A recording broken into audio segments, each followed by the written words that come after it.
मानने वाला शांति से रह सकता है, लेकिन दूसरे लोगों के बीच में 50% हिंदुओं का जीना भी मुश्किल हो जाता है। ये सब इस देश की धरती पर हो रहा है। और लव जिहाद जो हो रहा है, अब वो केरल की और बंगाल की बातें नहीं रह गई, आपके अपने राजस्थान में वो आ चुका है। विजयनगर में घटना हो चुकी, अजमेर में घटनाएं हो चुकी, जोधपुर में घटनाएं हो चुकी, जो आप में से को एक चैनल के पत्रकार अभी भी कुछ दिन पहले सामने लाए हैं। बधाई देता हूं, मैं उनको धन्यवाद देता हूं कि इन तथ्यों को सामने लाए।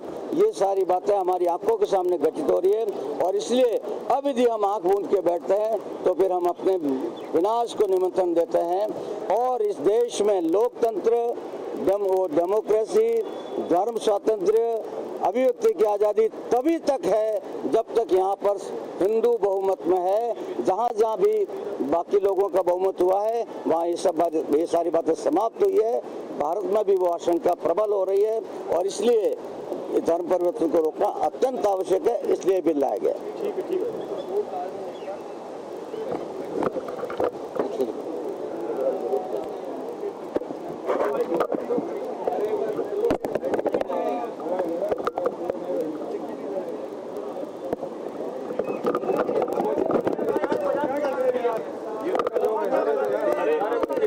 अरे भाई सुनो, ये कैमरे से नहीं गिरते, दिलाओ साहब जब भी आते कोई न कोई गिरता ही।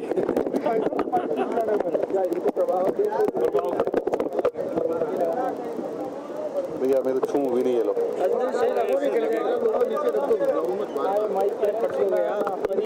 हमारे भी बुलडोजर चल रहे हैं।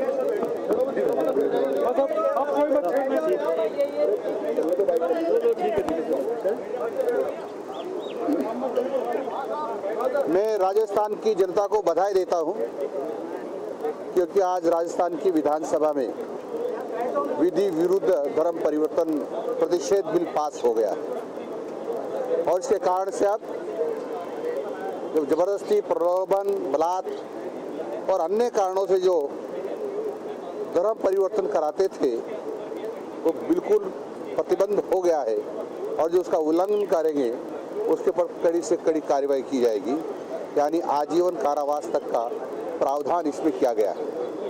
एक जो आपने इसमें प्रोविजन किया कि ऐसी क्यों जरूरत पड़ी कि उसमें लिखा गया है कि जिस जगह पर धर्म परिवर्तन की कार्रवाई होगी वहाँ बुलडोजर चलाया जाएगा? क्योंकि ये सामूहिक धर्म परिवर्तन भी कई बार राजस्थान में होता रहता है, और वह स्थान केवल इसीलिए काम आता रहता है। तो जो इस प्रकार की भवन का उपयोग करेगा उसके ऊपर भी बुलडोजर चल सकता है, ये प्रावधान किया गया है।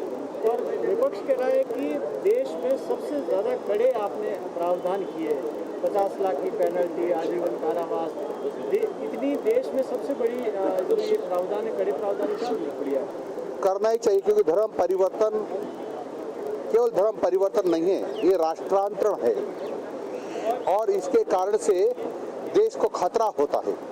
आपने केरल को देखा होगा, आपने कश्मीर को देखा है, आपने पाकिस्तान को देखा है, जहाँ अधिक मुस्लिम हो गए, वहाँ हिंदू की क्या स्थिति बनी है, बांग्लादेश की क्या स्थिति बनी है। जहाँ जहाँ विधर्मी यानी हिंदू विरोधी खड़े हुए हैं, वहाँ देश को नुकसान हुआ है, और धर्म परिवर्तन करते ही उसकी भाषा बदल जाती है, यानी देश में एक तरह से श्रद्धा खत्म हो जाती है, देश के प्रति सम्मान खत्म हो जाता है, देश के प्रति लगाव खत्म हो जाता है, और देश के खिलाफ षड्यंत्र रचने का प्रयास वो लोग करते रहते हैं।